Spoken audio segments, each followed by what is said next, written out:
রাজনীতিবিদরা চাচ্ছেন নিরাপত্তা এবং গানম্যান, আর সরকারি কর্মকর্তারা চাচ্ছেন আগ্নেয়াস্ত্রের লাইসেন্স।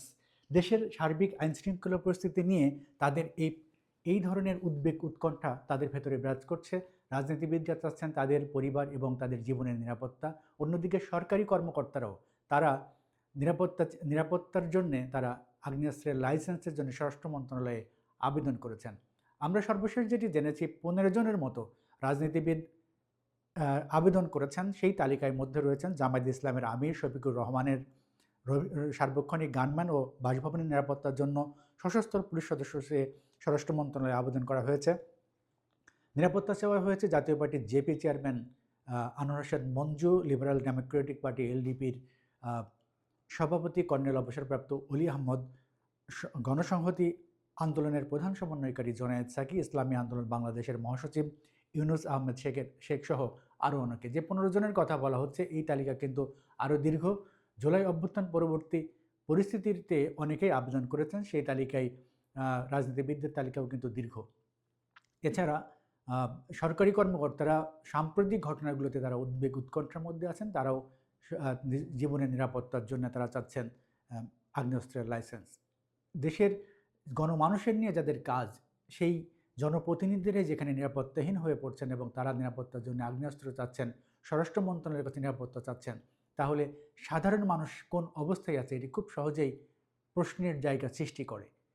এই মব সন্ত্রাসের কারণে দেশের গণতান্ত্রিক ব্যবস্থায় যেন একটি হুমকির মুখে দাঁড়িয়েছে।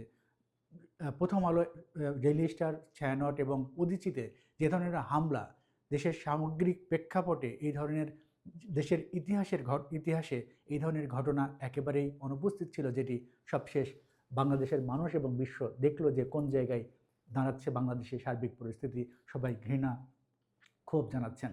দেশের এই সার্বিক অবস্থায় সামনে নির্বাচন, এই কারণে এই উদ্বেগ উৎকণ্ঠাগুলো আরও বেশি প্রশ্নাতীত করে তুলেছে।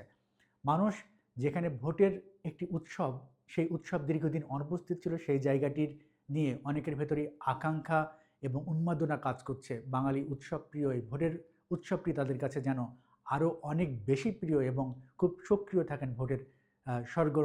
ভোট নিয়ে সরগরম করতে তারা পছন্দ করেন, উৎসব করতে পছন্দ করেন। সেই জায়গাটি ইনকিলাব মঞ্চের আহ্বায়ক ওসমান হাদির উপরে হামলা সারা দেশের রাজনীতির ভিত যেন নড়িয়ে দিল এবং সেখানে তার হামলাটি এক অবিশ্বাসের জায়গা সৃষ্টি করেছে। যার কথাটি বারবার আসছে, ফয়সাল নামের যে ছেলেটি গুলি করেছে তার অবস্থান কোথায় এখনও নিশ্চিতভাবে জানা যায়নি। কেউ ফেসবুক, ইউটিউবে সরব ভূমিকা রাখছেন যে ভারতে তার অবস্থান। প্রশাসনের তরফ থেকে সেই বিষয়টি পরিষ্কার করা হয়নি।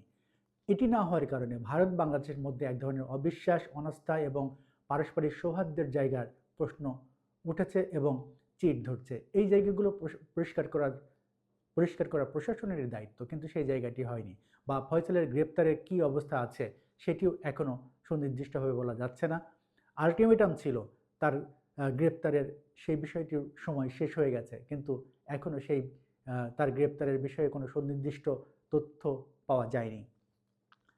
এই নির্বাচনী হাওয়া যেটি বইছে সেটি সেই ত্রয়োদশ সংসদ নির্বাচনকে ঘিরে তফসিল ঘোষণা হয়েছিল যে 11 ডিসেম্বর। সেই অনুযায়ী নির্বাচন 12 ফেব্রুয়ারি এবং 22 জানুয়ারি থেকে প্রচারণা শুরু হবে।